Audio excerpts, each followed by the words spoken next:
¿Haces ayuno intermitente? Este vídeo te interesa. ¿Haces ayuno intermitente y eres mujer? Este vídeo te interesa todavía más. Todavía no tenemos del todo claro cuál es el efecto del ayuno intermitente en la respuesta glucémica y en la respuesta metabólica en general. Muchos de vosotros no sabéis cuál es la mejor forma de romper el ayuno y muchos de vosotros también me preguntáis qué efecto tiene el ayuno en mi glucemia, incluso a la luz de algún artículo periodístico que ha salido, si el ayuno intermitente podría aumentar el riesgo de diabetes. Ojo, parece contraproducente, ¿no? ¿Ayuno o diabetes? Aquí huele a algo raro.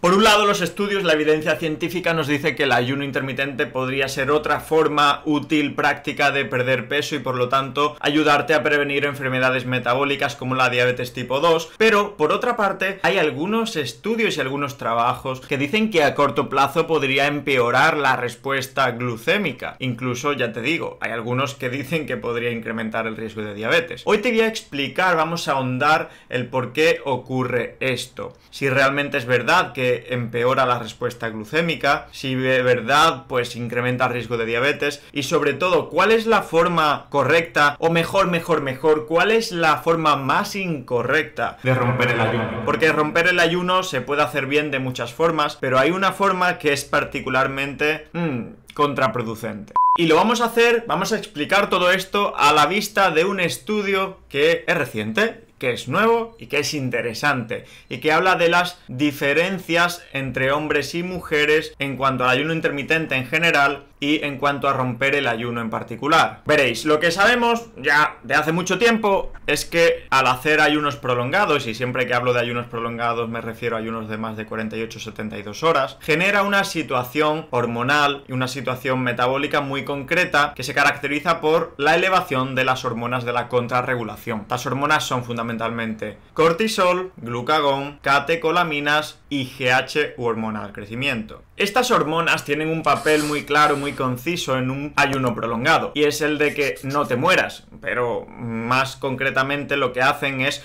poner a disposición de las células del organismo sustratos energéticos para que en una situación de ayuno o escasez, no hay comida, no hay recursos, pues esos recursos que tú tienes almacenados puedan ser utilizados por las células. Hablo de glucosa, hablo de ácidos grasos, grasa y hablo de aminoácidos. Lo que hacen estas hormonas de la contrarregulación es coger ese oro almacenado que tenemos y ponerlo a disposición de las células. Y por lo tanto tienen un papel hiperglucemiante, es decir, mucha gente se lleva las manos a la cabeza, se asusta, me preguntan cuando después de 16, 18, 20 o 24 horas de ayuno tienen una glucemia basal más elevada que la que tendrían, por ejemplo, 3 horas después de comer. Es decir, llevan 24 horas de ayuno y tienen 105 de glucemia basal, por ejemplo, y se asustan. Esto ocurre por este motivo, las hormonas de la contrarregulación, y por otros que voy a comentar después. Bien, pues en este estudio del que hablamos, lo que quieren ver es si esto que acabo de explicar, ese entorno hormonal hiperglucemiante después de un ayuno prolongado, también ocurre en ayunos más habituales, en ayunos que podríamos caracterizar como ayuno intermitente, en el tipo de ayuno pues que hacéis vosotros y que hace mucha gente. Para ello se cogen 24 participantes, 12 hombres y 12 mujeres, y se les hace ayunar 12 horas, 14 horas o 16 horas. Y se miden pues variables como la glucemia postprandial, es decir, la glucemia después de comer, la sensibilidad a la insulina y también la insulinemia o cantidad de insulina en sangre después de comer. ¿Después de comer qué y cuándo? Pues un desayuno estándar, eso es lo que dicen en el estudio. Habría que ver qué es un desayuno estándar porque desayuno estándar en Estados Unidos puede ser una cosa, en China puede ser otra, en Okinawa otro, o en el pueblo de tu prima puede ser otra cosa. Los resultados, chicos, porque quiero que vayamos al grano, los resultados son interesantes. Y es que, tanto en hombres como en mujeres, la sensibilidad a la insulina mejoró después del ayuno más prolongado, lo sabíamos, esto ya se sabía, y es uno de los puntos fuertes del ayuno intermitente, es decir, tu cuerpo utiliza mejor la insulina que produce, mejora la sensibilidad a la insulina, pero, y aquí viene lo paradójico, llamativo, curioso, en el grupo de las mujeres, la glucemia postprandial aumentó, se incrementó bastante más en general cuando se hacían 16 horas de ayuno respecto a hacer 12 y más también que en el grupo de los hombres. ¿Por qué ocurre esto? Estamos diciendo que al romper el ayuno con un desayuno estándar, tras de 16 horas de ayuno, la glucemia después de comer en el grupo de las mujeres se elevó bastante más, un 37% más, que no es nada desdeñable, es algo significativo. Y esto, chicos, en principio es algo negativo, o lo podemos interpretar como algo negativo, porque esa hiperglucemia postprandial es un factor de riesgo de diferentes patologías, sobre todo de enfermedad cardiovascular, y supone mayor estrés oxidativo y mayor respuesta insulínica, mayor producción de insulina, también en sujetos sanos, no hablo únicamente de sujetos diabéticos. Por lo tanto, es algo que en principio es indeseable. No queremos esa hiperglucemia postprandial, queremos comer y que los niveles de glucemia pues vuelvan a la normalidad lo antes posible, no que estén ahí muy elevados mucho tiempo.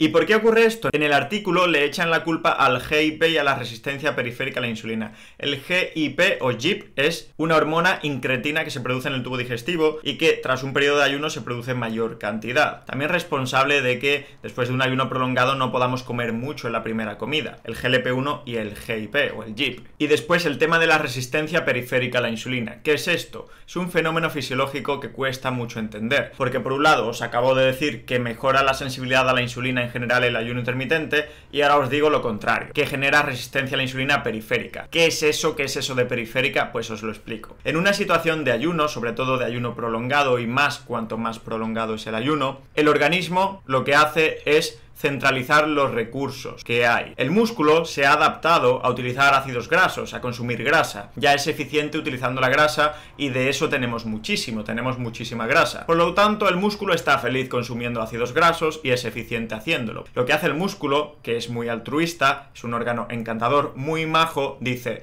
vale, pues como hay otros órganos que necesitan más la glucosa que yo, porque yo estoy aquí feliz consumiendo ácidos grasos, voy a cerrar mi puerta a la glucosa y voy a dejar que la glucosa vaya al cerebro, al corazón o a las suprarrenales, que son órganos que dependen más de la glucosa y necesitan más glucosa que yo. Bien, cierro mi puerta a la glucosa, no puedes pasar. Esto es la resistencia a la insulina periférica, la centralización de recursos hacia órganos más esenciales. Lo que ocurre es que esta resistencia a la insulina periférica después de un ayuno prolongado no vuelve a la normalidad así, en un segundo. No, tarda un periodo determinado en minimizarse y volver a una situación de sensibilidad a la insulina normal, habitual. Y esto genera una respuesta glucémica exagerada al romper un ayuno prolongado. Pero hay más motivos de explicación de este fenómeno. Hemos hablado del GIP, hormona incretina. Hemos hablado de un entorno hormonal hiperglucemiante por hormonas de la contrarregulación. Hemos hablado de la famosa resistencia a la insulina periférica que ocurre en dieta cetogénica y también ocurre en situación de ayuno prolongado. Pero hay más diferencias que afectan especialmente a la mujer. Por ejemplo, los estrógenos, tanto los que tomamos de forma exógena, por ejemplo, en pastillas anticonceptivas, tomáis vosotras, como los propios estrógenos, hormona sexual femenina de la mujer, especialmente en edad fértil, generan mayor resistencia a la insulina. Estrógenos altos,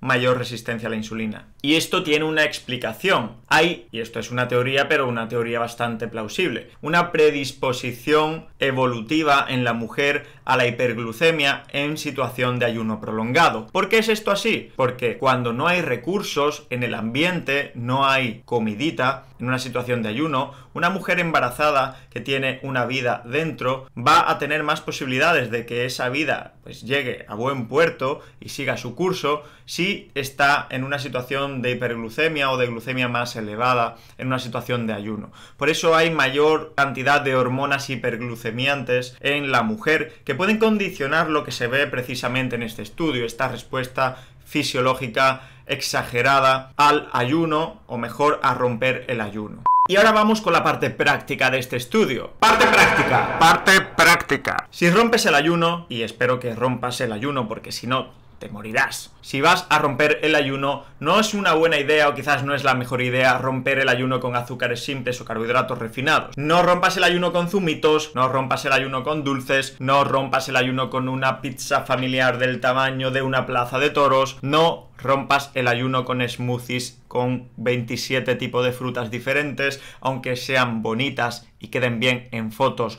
para Instagram. No rompas el ayuno con un plato de pasta también enorme. Rompe el ayuno mejor con proteína y grasa. Si quieres, proteína, grasa y fibra. Típico plato de carne o pescado con verduras, huevos revueltos con verduras. Eso sería una buena forma de romper el ayuno. Deja la comida más rica en carbohidratos para la segunda comida después de romper el ayuno. Y ya está, esta sería la lección práctica de este trabajo, de este estudio. Estudio que por otra parte tendrá que confirmarse con otros estudios similares, porque un estudio es un estudio. Un estudio es una islita de conocimiento. Hay que esperar a que aparezcan más islitas de conocimiento que apunten a la misma dirección para sacar conclusiones sólidas. Pero hemos repasado muchas cosas de la fisiología que parecen muy interesantes, así que chicos, si os ha gustado el vídeo, déjalo en los comentarios y por supuesto suscríbete. ¡Suscríbete! Dale al botón y recibirás muchísima más información interesante como la de este vídeo.